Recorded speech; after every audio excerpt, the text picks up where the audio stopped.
नमस्कार साथियों, Saraswati career point में आप सभी का स्वागत है।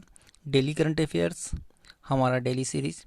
आई होप कि आप सभी को अच्छा लग रहा होगा एंड लाइक और शेयर करते रहिए। चलिए आज का सीरीज शुरू करते हैं। पहला क्वेश्चन, जुडिशरी जजेज and the administration of justice नामक पुस्तक लॉन्च हुई है। इसके लेखक कौन है? तो इसके लेखक हैं R Bhanumathi. R Bhanumathi supreme court की पूर्व जज हैं और यह तमिलनाडु राज्य से हैं। डाक सेवाओं की 100% ग्रामीण कवरेज सुनिश्चित करने के लिए किसने 5 स्टार विलेज योजना शुरू किया है? तो ये भारतीय डाक विभाग ने। 5 स्टार गांव योजना के तहत पोस्ट ऑफिस के सभी प्रोडक्ट को ग्रामीण क्षेत्र के लोगों तक पहुंचाया जाएगा ताकि ग्रामीण क्षेत्रों में रह रहे लोगों को इन सरकारी योजनाओं का लाभ मिल सके। भारतीय डाक 1 अप्रैल 1854 में स्थापना हुआ था। मुख्यालय नई दिल्ली में है।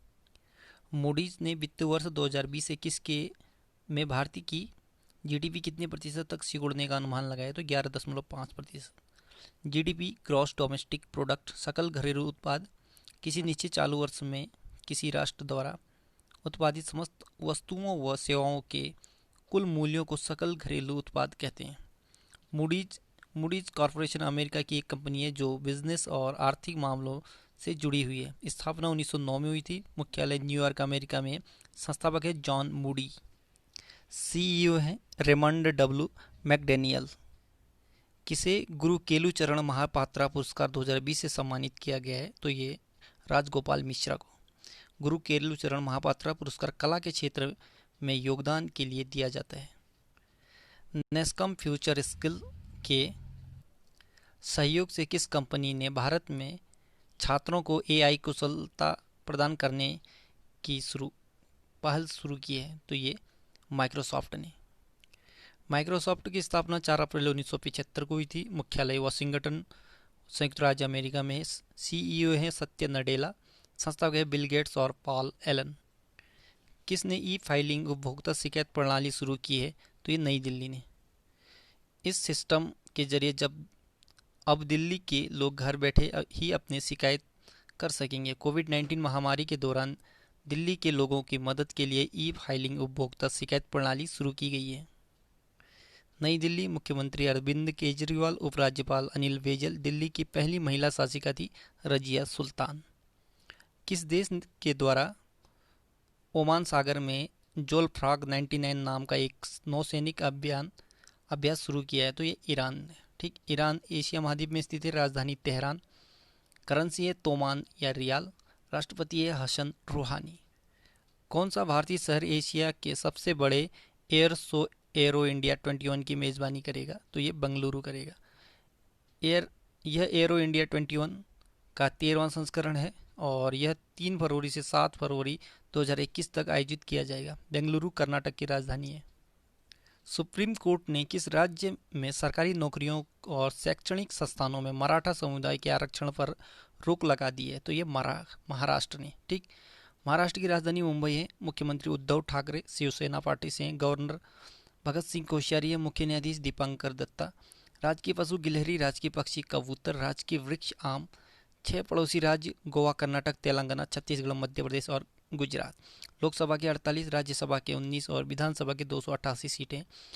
भाभा परमाणु अनुसंधान केंद्र यानी बार्क, इसका मुख्यालय महाराष्ट्र राज्य के मुंबई शहर में स्थित। भारतीय रिजर्व बैंक, भारतीय State Bank, Bank of India, Central Bank of India, Union Bank of India, Axis Bank, HDFC Bank, ICICI Bank, Yes Bank, Kotak Mahindra Bank, SEBI, NSC, BCCI, BSC, इन सभी का मुख्यालय मुंबई शहर में स्थित है। किस मंत्रालय ने समुद्री क्षेत्र के विवाद को दूर करने के लिए सरोद पोर्ट्स मंच को शुरू किया है? तो ये नौवहन मंत्रालय ने। मनसुख मंडाविया केंद्रीय जहाजरानी राज्य मंत्री हैं। Sarod ports society for affordable redressal of disputes इसका फुल फॉर्म है, याद रखने से। किस देश ने G20 शिक्षा मंत्रियों की बैठक की अध्यक्षता की है? तो ये सऊदी अरब ने। भारत की तरफ से इस बैठक का प्रतिनिधित्व केंद्रीय शिक्षा मंत्री रमेश पोखरियाल निशंक ने किया। G20 ग्रुप ऑफ 20 ये 19 देश और एक यूरोपियन यूनियन का समूह है। 26 सितंबर 1999 में इसकी स्थापना हुई थी। G20 का हिस्सा भारत भी है। सऊदी अरब, ये एशिया महाद्वीप में स्थित है। राजधानी रियाद और करेंसी है सऊदी रियाल। प्रधानमंत्री है Shah Salman. Federation of Automobile Dealers Association FADA के नए अध्यक्ष कौन नियुक्त हुए? विंकेश गुलाटी। विंकेश गुलाटी आशीष हंसराज काले का स्थान लेंगे। Federation of Automobile Dealers association स्थापना 1964 में हुई थी। मुख्यालय नई दिल्ली में है और अध्यक्ष Vinkesh Gulati. The Commonwealth of Cricket पुस्तक के लेखक हैं रामचंद्र गुहा। ये इतिहासकार और लेखक हैं। आज का मुख्य फैक्ट है कोयला गैसीकरण। चर्चा में क्यों है? हाल ही में केंद्रीय कोयला और खान मंत्री श्री प्रहलाद जोशी ने कहा कि भारत ने 2030 तक 100 मिलियन टन कोयला गैसीकरण का लक्ष्य निर्धारित किया है। इसमें 4 लाख करोड़ से अधिक का निवेश किया जाएगा। कोयला गैसीकरण और द्रवीकरण पर एक वेबिनार और को संबोधित करते हुए उन्होंने यह कहा कि इस वेबिनार में कोल इंडिया लिमिटेड और कोयला क्षेत्र के लगभग 700 प्रतिनिधियों ने भाग लिया था। कोयला को सिंथेसिस गैस में बदलने की प्रक्रिया को कोयला गैसीकरण कहते हैं। सिंथेसिस गैस को सिनगैस भी कहते हैं। Synthesis gas hydrogen, carbon monoxide और कार्बन डाइऑक्साइड का मिश्रण होता है।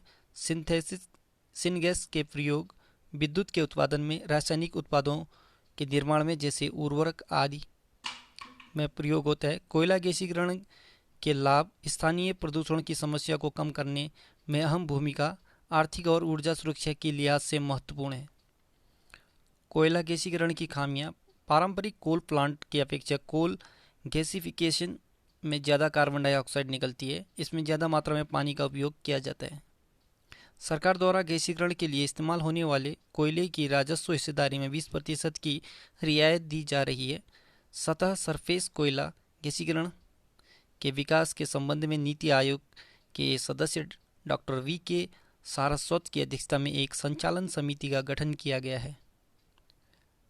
समिति में कोयला मंत्रालय के भी सदस्य शामिल होंगे। कोल इंडिया लिमिटेड CIL ने वैश्विक निविदा के माध्यम से कम 3 गैसीकरण संयंत्र स्थापित करने की योजना बनाई है।